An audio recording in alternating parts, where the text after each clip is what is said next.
running, so bear with me before we really get into the show. All righty. I am going to have to do a couple things differently. So give me just a moment.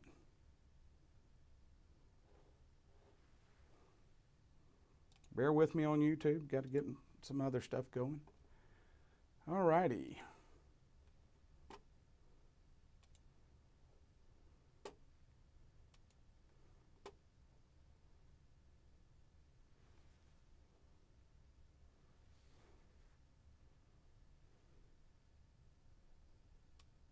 Now that's weird.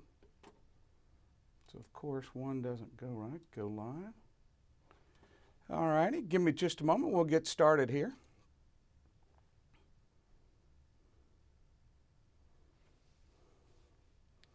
Make sure everything's where we need it to be.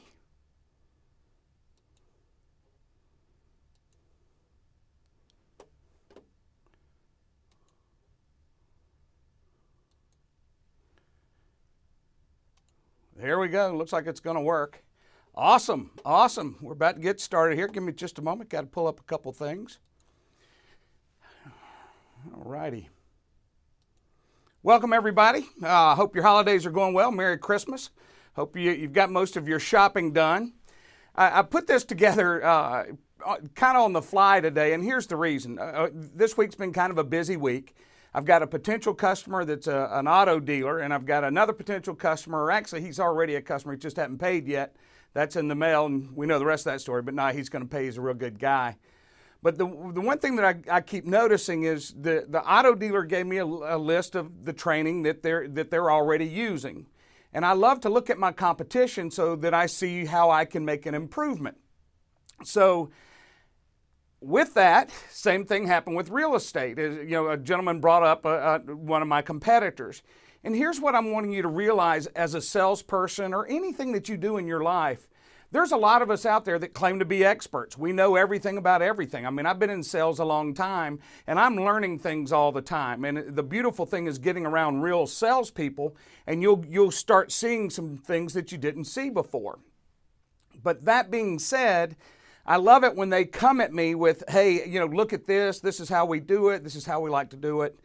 And the thing that I'm often noticing is, as salespeople, we like to ask a lot of closed questions, or we like to ask questions that limits the scope of how the customer can reply. And the problem with that is you miss so much, you're cornering them in, and they feel that pressure. And there's nothing wrong with sales pressure. That's not what I'm saying. It's just that they realize you don't want something varying from what it is that you're wanting to accomplish. But that's going to bring us to the first thing I want to look at. We're going to look at the auto dealer. And ladies and gentlemen, I mean, the dealership that I'm looking at does probably about $80 to $90 million a year. They push some units out the door. They're not a large dealership, but they're a mid-size, but they do a great job. And one of their people, or one of their training companies, works with them on the phone. I don't want to say the name because I'm not here to bash the training company. What I'm here for you to look at is this. You need to learn the skills, whether if you hire me or you don't, on how to fix your own questions. And everybody hates the word script, but we all have one. And inside of your script, the way that you interact with your customer, you really need to pay attention to what you're asking and the type of answers that you're getting. And a lot of times the customer's just guessing at what you want to know, so they'll give you more information than you ask for, and you think it's a great question, but it's really not. But here's what I'm wanting you to look at. So this one's a telephone training. Someone calls in, this is what the customer says. Hey, Jerry, I'm looking for a Honda Accord. And the trainer says that most dealers and most people ask, hey, what would you like in your vehicle? Now, again, the question could be asked a little bit better, but my question is, why isn't that a good question? I mean, think about it. If I'm looking for a Lincoln Aviator, or I'm looking for a Lincoln Navigator, or I'm looking for a Mercedes-Benz, it's a good question. Say, hey, what are you looking for inside that vehicle? So I actually like that question. It could be worded a little bit better, and how I would word it is simply this: how would you like your new Honda Accord? And notice I'm taking assumptions and saying, hey, your new Honda Accord. Now, some of you might say, well, he might not want a new car. Right, but it's going to be new to the customer who's calling in. So at this point, when I'm asking, how would you like it equipped? I want them to tell me, do they want leather, great sound system, 4 doors? I mean, what is it that they're looking for? And then I'm going to figure out which car in my inventory fits that need.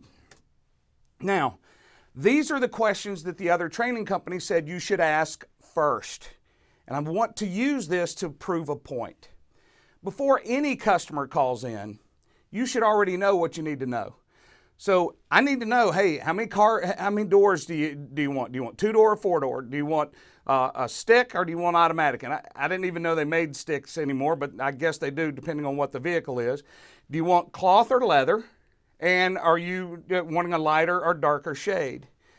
These are the answers, or the questions that you need answers to. But if you ask that first question all by itself, you may get every one of these answers.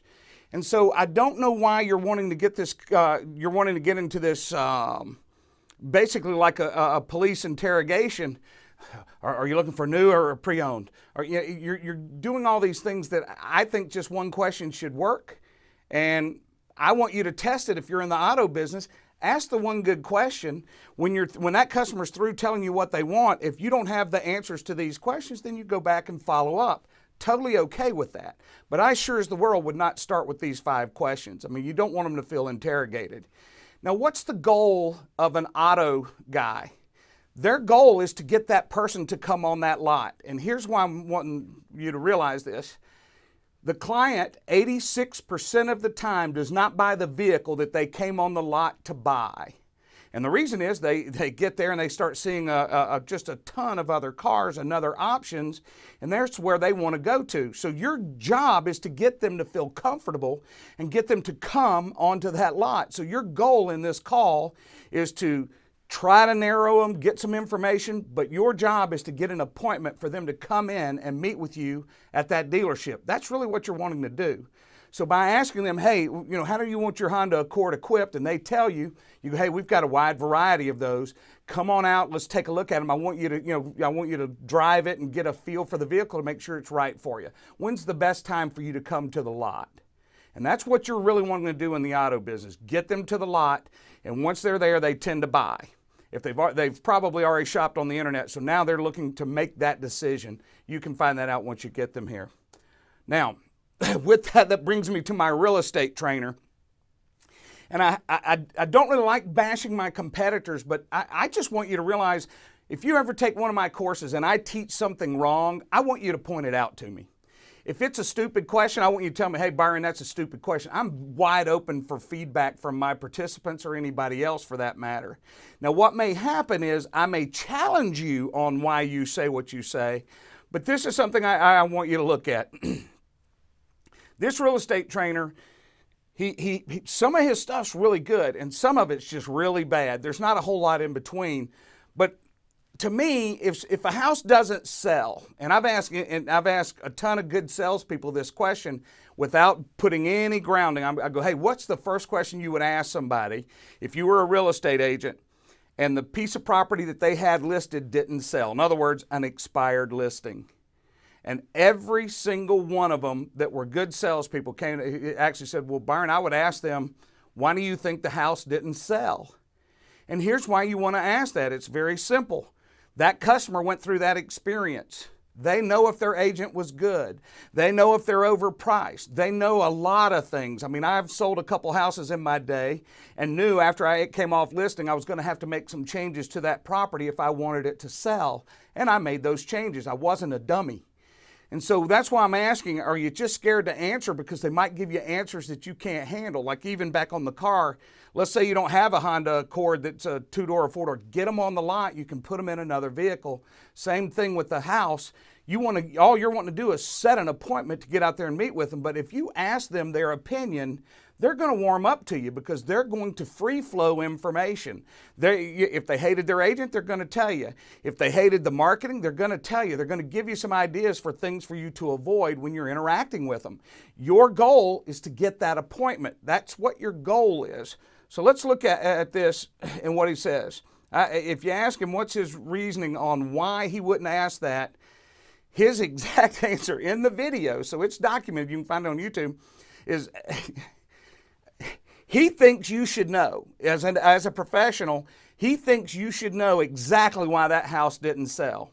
And ladies and gentlemen, I'm telling you, there is no way, unless you're a mind reader, that you're going to know. There's only two people that really know why that house didn't sell. One is the previous agent, and you don't want them calling them.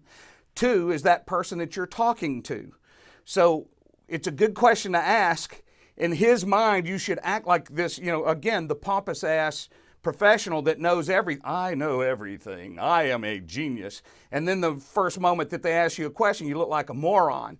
Now, I hate to say it, but if you look at his answer, let me see here. So my question to him was, how would anyone know other than a potential customer or previous agent before you do some fact finding? You got to ask. And here's what he actually says in his video. I know exactly why your house didn't sell, and it's because it was invisible to that one buyer on planet Earth that's willing to pay more for their house than any other house in the whole world. Ladies and gentlemen, if you said that to a client, there is no telling what they may do to you, but they might hang up on you. My whole point here is this. You don't know. There's no way you can know. Take your ego out of it. Plead stupid. And I know everybody goes, you say that a lot. I do. You're not in a match with your client to prove, hey, I know more than you. Because at that point, they know a lot more than you do.